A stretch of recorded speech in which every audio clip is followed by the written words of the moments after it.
lining up your mechanical axis. You want to check your ligament laxity. You want to get those fairly even. So you test the knee to varus and valgus stress, to stress it to see if those are even. You then, these are the trials. These are the, like I was telling you, in every tray there's 8 sizes for the right, 8 sizes for the left, and then there's different thicknesses of your poly. So if it feels too sloppy or loose, you can put in an increased thickness of your poly, but it has to be sloppy both here and down here. So if it's just tight, if it's tight in flexion but loose in extension, you might have to do something else to the knee, either make new cuts to make those two even, so that it's evenly tension all the way in straight and flexion both, so that it runs smoothly. So that is the short version of total knee with not having the right sided components. Questions? Do you want me to finish that out, or do you want me to call it there? Go for it. What's the pain like for the patient when they go? Total knees, I will tell my patients straight up, it's the most painful surgery that I do. Now, the ones that rival that are your pelvic and acetabular surgeries, where you're going 18 hours, you're making incisions that start back here, come all the way up and then down the leg, and you fold all of that muscle plane off to get access to the bones that are deep in the pelvis. But for a knee, for some reason, it is the most painful surgery that I do. So there's a lot geared toward, anesthesia-wise, multimodal regimens, either from injecting into the knee some solutions like morphine and numbing medicine, to use in spinal epidural and anti-inflammatories like Celebrex. Some people are just trying to use a whole bunch of like a soup of different painkillers. But and so the pain of a total knee, a lot of women come back and say childbirth is nothing compared to a total knee, because childbirth is over usually before 24 hours. This thing keeps hurting for a couple of months, and the rehab is really focused for a total knee to get it all the way straight and then as bent as you can, at least 115. 115 degrees here is where, when we're sitting down, we pull our knees up underneath us, and to stand up, that's about where our knee comes to at 115. So at least 115. And all the way straight is most important, because if you think about it, when we stand up, we lock out our knees. And that is very energy efficient. If we had to stand crouching, if they get a contracture because they haven't done their it's always their fault, because they haven't done their exercises, and they get a contracture, then they will not be able to walk around like this for a long period of time, and so the whole thing is for naught. In comparison, total hips usually feel better before they leave the hospital within 3 days. They usually do tremendously better than total knees. But I think on average we replace probably at least 2 knees for every hip, if not more. So again, this is one of those procedures that I like, because when that patient comes in to see you, and when everything's said and done, there's a lot in between before when they start and when they finish. But by the time that they're done, they may still have a little bit of pain, but it pales in comparison to where they were, and they're able to get back out to doing simple stuff. Walk down to the mailbox to get their mail, walk around the neighborhood. I tell my patients that I don't do total knees so that you can go back and work construction. You don't do total knees so I can get you back out on the tennis court. Because like anything else, this is a mechanical device. And most of the time, total knees are held into position with what we call cement. And it's really a polymer, the same polymer that they use to make the plexiglass in hockey rinks, PMMA. And it's acts like a grout, which is, you know, a little technical engineering term, but it fits in all the little pores of the bone, and the same with the component. So you run on it enough, you cut back and forth on it enough, you're going to loosen that up, and you're going to decrease the lifespan of your total knee. In general, I think that sort of tell my patients 12 to 15 years. Now, certainly there's some that last longer than that, and there's some that don't last quite as long. The younger you put in that patient, the shorter the lifespan. The second knee, you have to come back, if you have to do a revision because the first one loosened, you have to come back and make new bone cuts to make fresh bone surfaces to apply that to, and it's not as clean, it doesn't do as well as your primary total knee. And so for that reason, you try to make somebody, if they're in their 40s and have a bad arthritic knee, you make them wait till they're at least in their 50s or their 60s. And it's in the 60 time period is where I start loosening my strict criteria for doing a total knee, because usually that knee is probably going to outlast them in their lifespan. And if not, the revision is going to be very close to the end, so you should be okay there. Yes? Okay, 2 questions. First, have you ever cut yourself, like doing anything when you've done anything? Yes. With the saw? Not with the saw yet.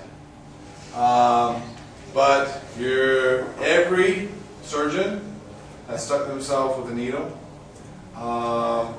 Every surgeon has those risks. And the real risk of that is, you know, bloodborne pathogens, HIV, Hep C, those kinds of things that they don't have cures for yet.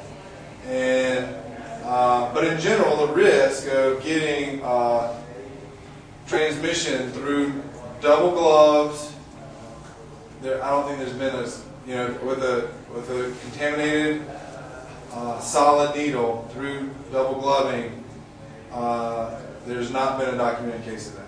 And even in, like Emily's dad, he goes to the trauma orthopedic lecture circuits, which includes Africa, which has the highest HIV rates in all the world.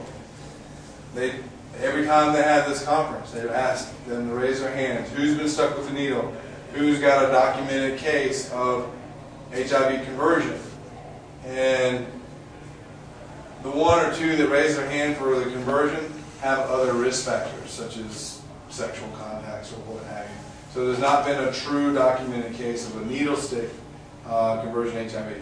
We use sharp instruments, scalpels, whatever, and they make rules so to minimize that risk, but it doesn't take it away. It doesn't, because we need to use them.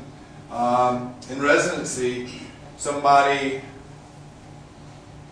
a lot of times we're doing the case over here, and the scrub nurse is back here, and they have a Mayo that they put stuff for us to use and as a transfer. And sometimes we wind up kind of tossing or throwing those instruments to the table. Somebody threw a knife and the nurse's hand happened to be there. Sharp scalpel, cut her tendon, had to have surgery to repair it. So yeah, those things happen. They're inadvertent. My PA will tell you that one time I was doing a case where I was working on a plateau fracture. This is the top part of the knee. And you're fitting all those little pieces together. And I use long pins like this to kind of piece the fractures back together. Then we drill over these and then put hollow screws on top of that to close those fracture pieces down. Now, it's not quite this big, but it's twice as long, these that we're drilling in. My PA is holding the knee here, and all of a sudden he feels, he's holding it up so I can work on it, and I'm drilling from the other side. All of a sudden he feels it in his gown as I've gone through the knee, through the skin, into his gown. That happens. There was a teacher who was kind of a klutz, who was one of my professors. He's a hand surgeon. The hand surgeons often sit at a table, working sitting down. A couple of times he took one of those same sort of pins where it's called it's just a pin that you use this gun with, and you drill through to fix things temporarily. More than once, he drilled through the hand, through the table, into his thigh, his own thigh, underneath the table. And he has the quirkiest little voice. He'd be like, "Could somebody please hand me the bolt cutters? I have just drilled into my thigh." So it happens. It happens to all of us. We all get cut. And it's part of the risk and part of the hazards of what we do. Any other questions? Or did that answer your question? Yeah, I answered the first one, but for the second one, you had said earlier that you only do like full knee replacement surgeries, like if a 40-year-old came in that had a bad arthritic knee. What would you do for someone who was like 20, who had a lot of pain in their knee, who their knee like gave out a lot and stuff like that? For me, as a general orthopedic surgeon, if you have an arthritic knee that is bone on bone, I am not doing your procedure. Because if you do have a knee replacement, it's going to wear out in your lifetime, and you're going to need another and another. So I'm going to send you to a specialist that only does knees and hips or total joints, because they do that day in, day out, and he is the ultimate authority compared to me, who does them. I do 1 or 2 a week maybe, if that. So where I know that you're going to need a replacement in the future, if somebody just begs me to give them one, I'm not going to be the one to do that. My earliest will be somebody in their mid 52 and higher. And anybody below that, I will generally refer them out to a specialist. And nowadays they're making it so, because you want it, the person who does it ultimately is responsible for their care until it wears out, So I'm not a revision specialist, and so that's a lot of weight for me to be putting on somebody that is going to wear out at some point. And when it does, can I handle that? I don't do those, but rarely. So send it to somebody who does that more routinely, to put them in better hands, and somebody who's willing to take on those consequences when it does fail. He understands that if he does it in you, that it's going to be, you'll be back in 5 years, you'll be back in 8 years to have it replaced again, and that's on his shoulders, not mine. Anything else? Do you do like continuing education or something? Where Absolutely. How often do you do that? There's a new process for orthopedic surgeons that they used to have it for board certification, that you would, once you were board certified for life unless you had some sort of grievance that made you uncertified. But now they are making you retake like a maintenance certification every 10 years.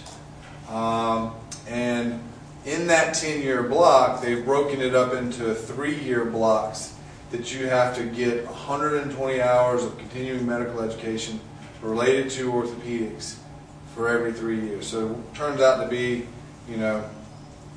40 hours a year, roughly.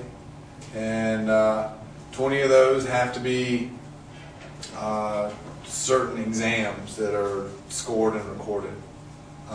So yeah, and going to meetings qualifies as CMEs, continuing medical education.